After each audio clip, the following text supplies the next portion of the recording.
Politicians have made things very easy for voters, except of course in primaries where you might really need to ask a lot of questions with candidates from the same party running against each other. But other than that, you are voting for the party and not the candidate. Gone are the days when you could evaluate candidates by comparing their views on a long list of issues. The two major parties have solidified philosophies that guide their overall decision making, and they are polar opposites.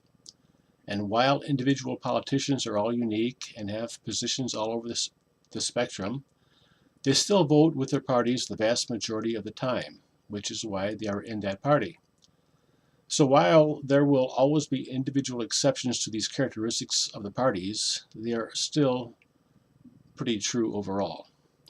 Democrats believe that the government has the responsibility and the ability to solve every problem of society.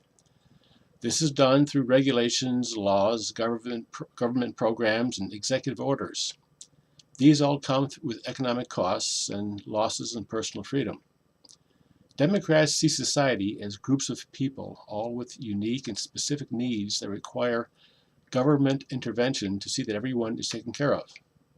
Rights used to be what you could do without government intrusion, or things that the government could not do to you. Now rights are defined as things that you are entitled to, and that it is the government's responsibility to see that you have them. A distinct part of democratic strategy is to identify a group of people and give them something.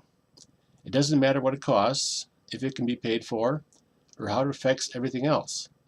This group will then vote for them forever to keep that one thing, regardless of how this affects anything else. These beliefs about the role of government drive the need to always seek new sources of revenue. Higher taxes on the wealthy and corporations, more things to tax, more fees for regulation, more penalties for noncompliance, and more loopholes, deductions, to close. A former president described the government's view of the economy this way, and this was at a time when the Democrats and the Republicans, we had a lot more in common. If it moves, tax it. If it keeps moving, regulate it. And if it stops moving, subsidize it. Democrats believe in diversity, pluralism, and multiculturalism. That essentially means that Western or American culture is no better than any other culture, and there's no need to teach it in our schools to our children. All cultures, religions, traditions have equal value, except Christianity, of course, which is viewed as Western, white, and oppressive. To respect all these different cultures, the guiding moral philosophy of Democrats is equality, tolerance, diversity, and fairness. The only responsibility of the citizenry is tolerance, which is meant to discourage personal involvement in the problems in the life of society. Government has the role of overseeing society and making sure that everything is equal, diverse, and fair. Individual success and achievement is not as important as the success and achievement of the groups as a whole. Democrats believe that the basic governing principle for the founding of our country was equality, though the government didn't always have the power to enforce it. Evil, greedy people and corporations have always been able to take advantage of a weak government to take advantage of others for their personal gain. We are now seeing government with the strength and tools necessary to correct these inherent flaws to the American system. The vision of Democrats for an ideal society would still have the richest 1%. They can't get rid of them, but they're always a good source of tax revenue and campaign contributions. Below that would be a large and growing army of government employees. These are, to be sure, paid above the private sector to gain their loyalty, political support, and firm opposition to any attempts to shrink the government. As for the rest, the goal is to have as many people as possible receiving some kind of government assistance, because they will always vote for the ones providing and protecting it. Democrats think Americans have an inflated view of themselves and need to think more globally and blend in more with all the other nations.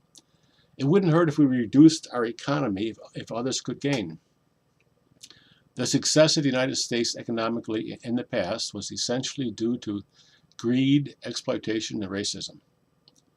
Republicans see the Democrats' narrative as a new invention, reinterpreting the history and values of our country as an attempt to make something entirely different. Republicans believe that we live in the greatest nation in the world, but we have been declining for generations under Democratic policies.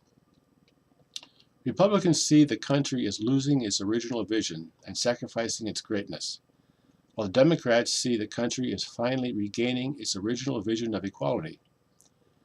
Republicans use the word traditional a lot in public, but it is code for religious or Christian.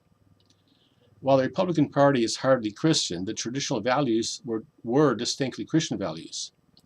And these values were embraced as they were seen as the cause of our country's rapid and enormous economic prosperity. Republicans believe in religion, particularly the Judeo-Christian ones, because they teach love and morality, which reduces crime and promotes a strong bond in our society. Religious people are less dependent on the government because they have a strong support system and believe that they are responsible for their friends and families and people in need. Republicans believe in Christian morality because it teaches values that built our country, like love, compassion, sacrifice, giving, responsibility, hard work, honesty, integrity, courage, and loyalty. Christians believe in loving your neighbor. Tolerance is just another way of saying ignore your neighbor. Republicans believe in traditional families because people who are married work harder and are less likely to live in poverty. They believe that children raised with both of their natural parents do better in life. They believe that strong families reduce the need for government programs that take money out of other people's pockets. Republicans are pro-business because they believe the best way to help a poor person is not to give him money, but to give him a job. Republicans see any money given to the government as money taken out of people's pockets and lowering their standard of living. They do not see government spending as a boon to the economy because it leaves less money in the pockets of everybody else, and any borrowed money to finance this ends up devaluing the money we already have. Equality for the Republicans is an equality before the law, where there is no longer a royal class as they still have in parts of Europe. To a Republican, Democrats would rather everybody be equally poor, dependent on the government, rather than everybody being free and encouraged to achieve their best.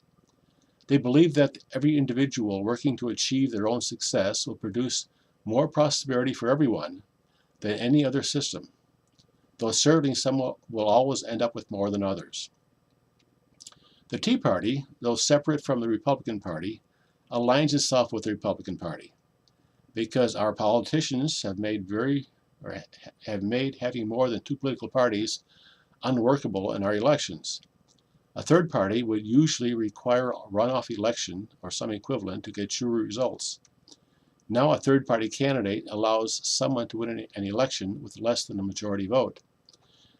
But the Tea Party has the same basic beliefs as the Republicans, but they believe that our country is near a breaking point, economically and morally, and that we need to act quickly and decisively now to avoid some very serious consequences. Republicans have not tried hard enough to support these principles. The Tea Party believes that if your spouse has a spending problem and has maxed out all the credit cards, the answer is not to take out a new credit card with a lower limit, but to stop using credit cards altogether. Every election is becoming more important than the last one, as policies that are enacted shape our society in ways that make reversals harder to imagine. Thank you.